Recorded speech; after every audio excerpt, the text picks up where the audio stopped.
Right, good morning. Yes. My name is Ogochukwu Theresa Ugwunna from Chukwuemeka Odumegwu Ojukwu University, Igbariam campus, Anambra State, Nigeria. My topic is institutions and economic growth in Sub-Saharan Africa. It's a panel analysis.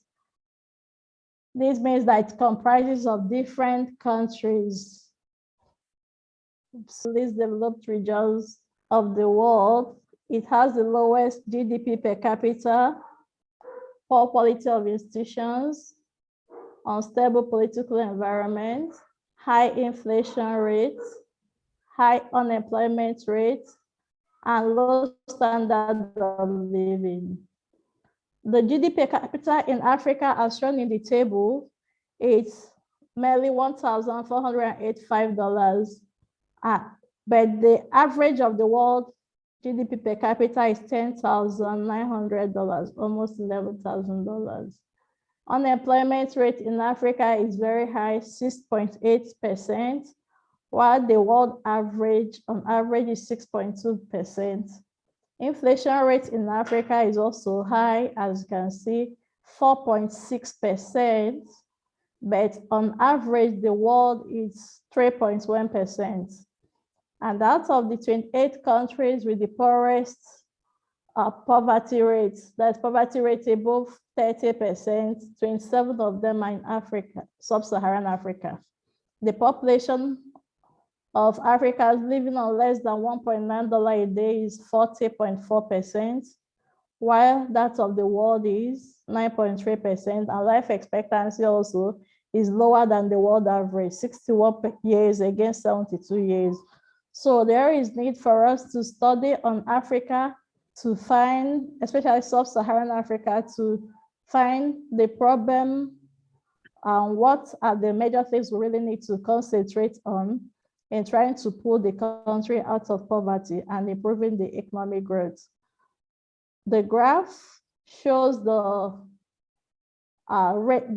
institutional rating according to the World Bank, with Y being the 1 being the lowest and 6 is the highest. The lowest blue line is for Sub-Saharan Africa, followed by the world average is at the center. Then the South Asia, try to compare the institutional rating for Sub-Saharan African countries. You can see it is quite below 3%, 3 points, actually 2.9 precisely. But that of the world is 3 points as of 2021.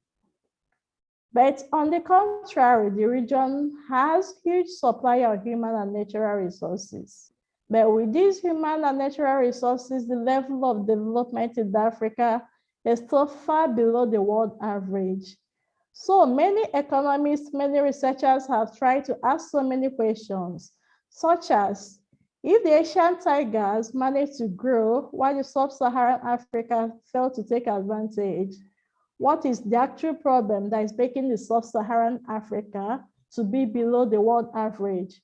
You look at some variables like looking at the physical capital, the education, the population growth, which were actually referred as approximate factors.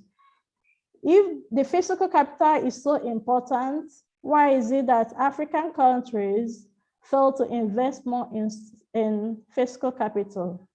If education is so important, why is it that education levels in Sub-Saharan Africa is still very low?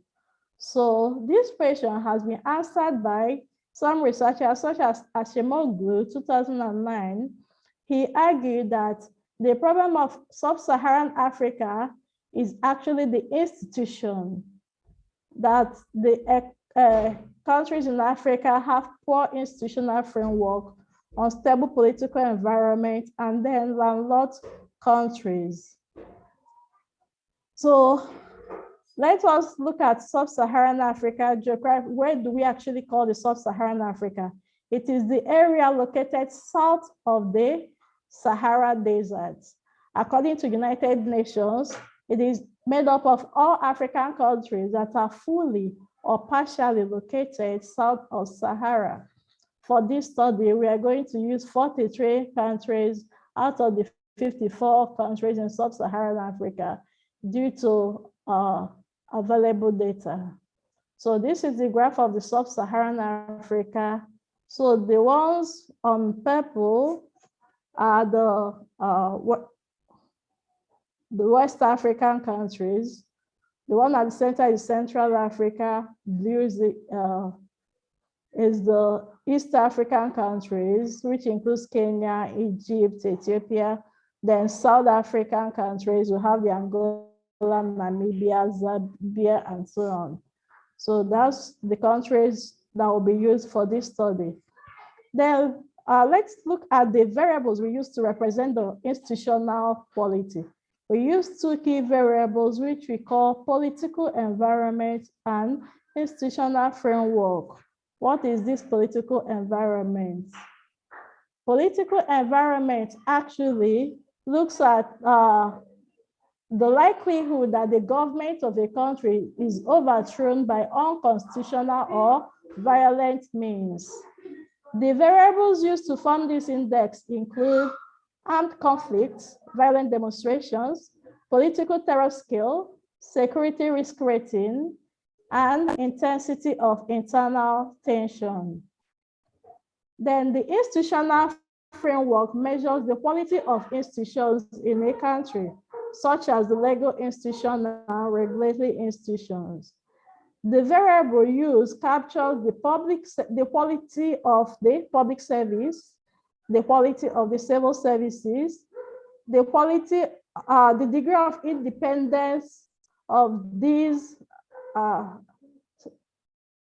services from the political pressure, then the quality of policy formulation and implementation, and the credibility of government committing to such policies. Unfortunately, you find out that in Sub-Saharan Africa, that most of these sectors are being controlled, especially the judiciary. They are actually influenced by the politicians. So they are not really independent, and it affects the decisions they are taking, which also affect the Sub-Saharan Africa as a whole.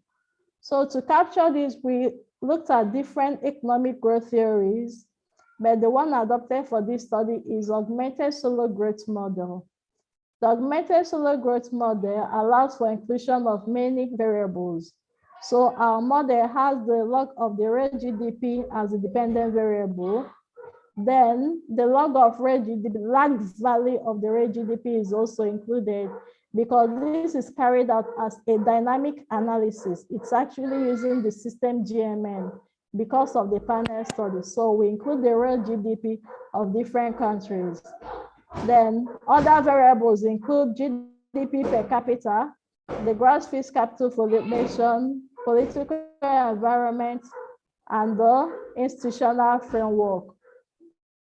The correlation matrix is one of the tests that is carried out to check the relationship between the variables and ensure that the independent variables are actually independent from each other. As you can see from the correlation matrix, that the values there are less than 0.05. So because they are less than 0.05, we can actually say that we don't have the problem of multicollinearity. So the variables are actually independent and they can be used for this analysis. Another test, pre-test, which is necessary before we continue is the stationarity test. In this study, we use the panel stationarity test because we are looking at different countries, 43 countries. And we have some variables that are integrated of order 0 and some that are 2 are integrated of order 1. You can see the last column, I1 shows integrated of order 1, other one integrated of order 0. Then looking at the main analysis, which is the system GMM analysis, we can find out that the variables used to capture institutional quality, which are the political environment and institutional quality, have mixed effects.